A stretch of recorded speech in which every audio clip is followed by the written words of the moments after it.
So today is Monday, which I would presume most of Black Friday sales will start this weekend for a lot of our clients, along with our own brand, Modiv brand, which is having a huge sale, along with our Black Friday release.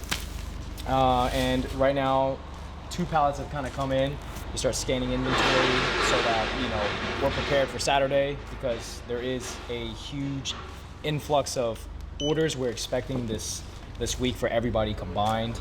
We also have a new client coming in this week, and we're excited to kind of dive into his business and see how we can help him improve. And yeah, it's just warehouse work.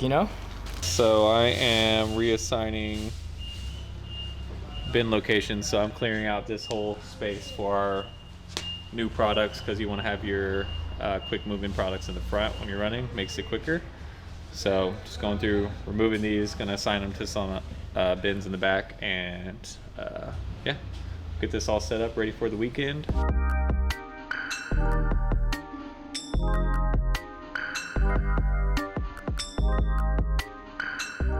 It is Thursday, November 16th. We are getting ready for, no, it's not Thursday, it's Wednesday. I don't even know what day it is. It actually gave everyone the day off today because we're going to be working through the weekend and the beginning of next week. We have Modiv launching on Saturday, new collection for Modiv. Black Friday sale starting for them. Sunday, we have a new client coming in and having their first release with us. That's Flux Gears. They do like oversized pump covers and things like that.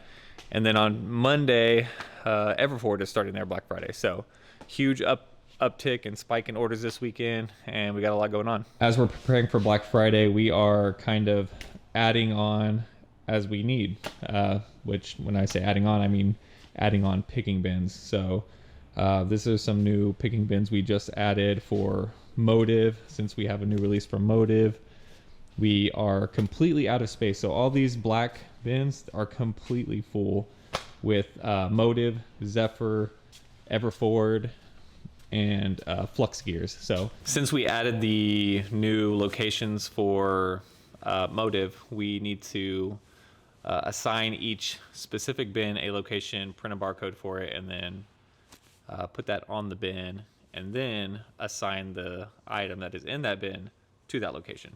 So right now I am going through, I'm printing out all the barcodes with those new locations, and then I'm going to go ahead and put them on the bins.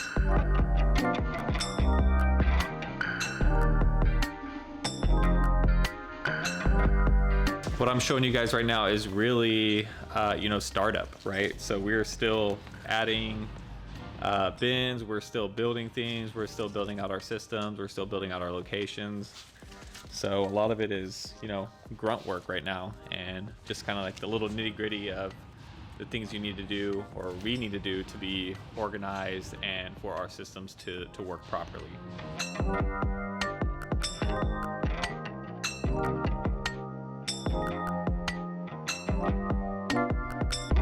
I thought it'd be cool to kind of show you what goes on behind, not just behind the scenes, but like what it takes to actually set up some of this stuff.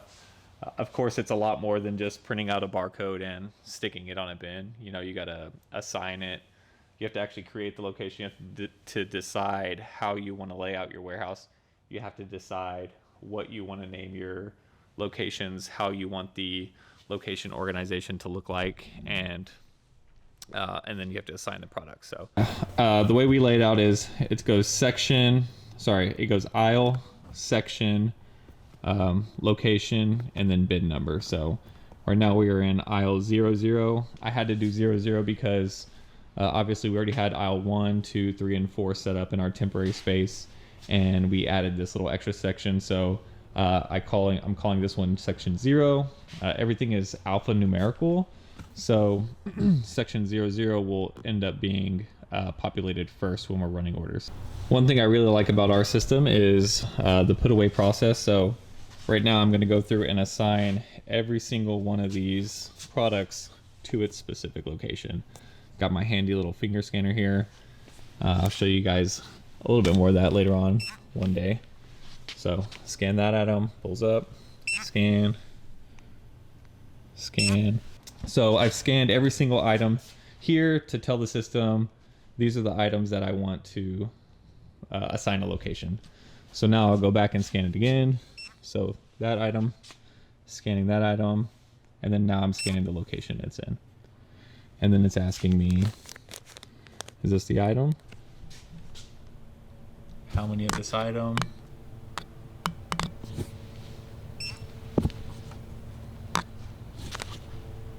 All of them. All right, just finish that up. So in a matter of about 10-15 minutes, I've gone through and assigned every single one of these products to its location. Now the system will know where that specific product is, and whenever it needs to be assigned to an order to ship, the system knows exactly where it's at, and it'll tell you exactly where to go. So another new client stuff came in. This brand is actually a viral brand on TikTok. They have like $9 to $15 pump covers.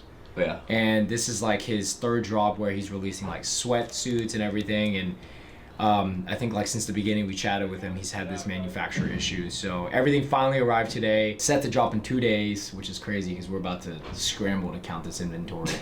We want to hit his deadline. You know, we want him to not delay, so we're going to work essentially overtime to get this done for him. We're just trying to take our experience with, you know, manufacturing and everything we've done with our brands and just help him out because, you know, obviously we want him to do well and we don't want him to get screwed over and things like that. When you work with suppliers, it's like, especially if you're inexperienced, you let them do all the size grading, you let them do all your patterns, all your tech packs and everything, which is fine, but you just have to be very specific with the measurements and say, okay, this is my baseline medium, this is how I want it, the front rise, back rise, this is how I want it, and then grade it accordingly, and then they should send it to you, and you kind of just measure it on your own from there. So for instance, you have a medium, and then you'll measure a large, like virtually, essentially, you'll get like your tape measure and then just kind of do the dimensions, if that's how you can operate.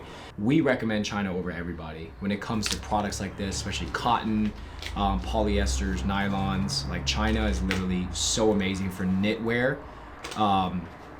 Cut and sew knitwear, China's the best. And you know, he didn't go China route, you know, he went Pakistan, and I mean, for lack of a better term, really third world manufacturing tactics compared to China, because I mean, we manufacture all of our stuff in China, and I think it's the best. You know, it's not because of just cost, but in terms of the technology of fabrics, the availability of fabrics, standards that they hold for their employees and stuff. And hopefully we can consistently progress his brand as he goes on.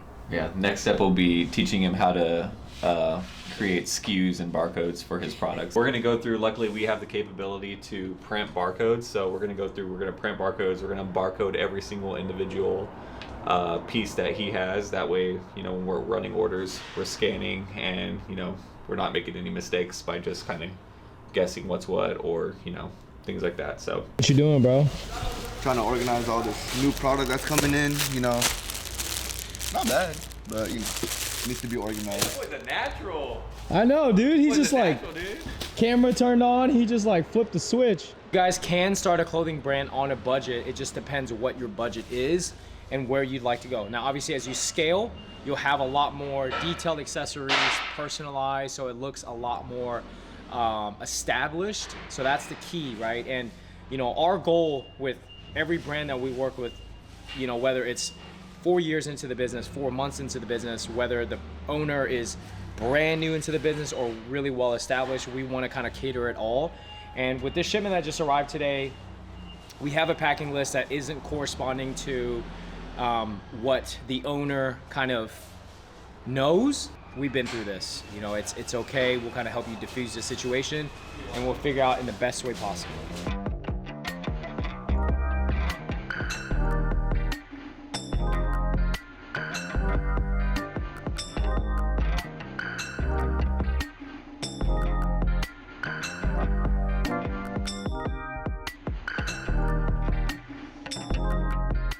We were thinking of ways to kind of form a fort just for flux, because we're out of bin space right now in the backside, which is a good problem. But also Flux has these big hoodies that won't really fit these new bins that we have. So we've devised a plan. On Sunday when we come in, it's purely just gonna be for their launch. So our pickers and packers can literally be like right here and not having to go in the back and just kind of run it through. So this brand is set to sell out this weekend or maybe in the first 2 days. So it'll be good just to not have to run all the way back just to kind of get it.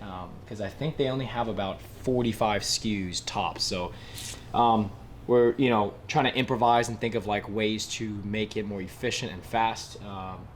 So yeah, we just did a little makeshift thing, and Austin and Fernando are killing it. So it's great. So got everything in, counted it. They didn't have barcodes, so we applied barcodes to everything, built some temporary bins, locations for them, and then now we're assigning every single product to that location. What, we've been in here 8 hours? Nah. Not even. No, yeah, we came in at 11, so we've been in here. We've been working for about 5 hours, so about Quick. all of his stuff counted, for, barcoded, locations, picked. assigned to locations, all within 5 hours. So, dang, fast as fuck, boy. Happy Sunday. We have Modiv today. Modiv just had their Black Friday plus new launch sale that happened yesterday. So we're here today packing, and then also our new client launches in about 2.5 hours. So we're trying to get out as many orders as we can. Brought in some new temp workers. So hopefully we can knock out everything today, and then we have another client doing a Black Friday sale tomorrow. That's gonna be a huge wave, hopefully, for them. So let's get to it.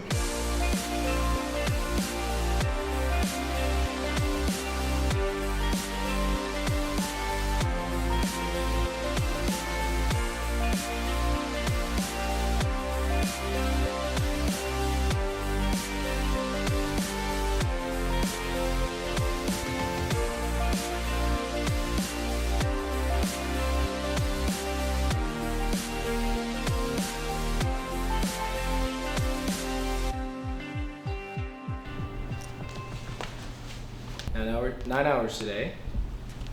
So one of our clients had a Black Friday and a new launch, and then we also had another new client that had a new launch, and we knocked it all out. Tomorrow we have another big client doing their Black Friday sale. I think we had, out of all of these orders, maybe one error today. One error. One error today, but we caught one it. error. One really important error. No, I think two errors. Two errors, but one of those errors just so happened to be a test for our distribution center. At some point in your operations, there's got to be some form of human interaction or human plug and play, and there's always going to be errors along the way. So never promise your customers 100%. And so Yeah. we Yeah, I mean we don't promise 100%. We promise close, but never 100. Out of today, 2 inventory issues, like I'm happy about that, because there's been some dark days where there's been tons of inventory issues, and we're scrambling to find stuff and everything like that. So just makes me realize, or reinsures that we have been taking the right process or steps, the right steps in the process to. I'm tired. We've been taking the right steps in our process to handle our business.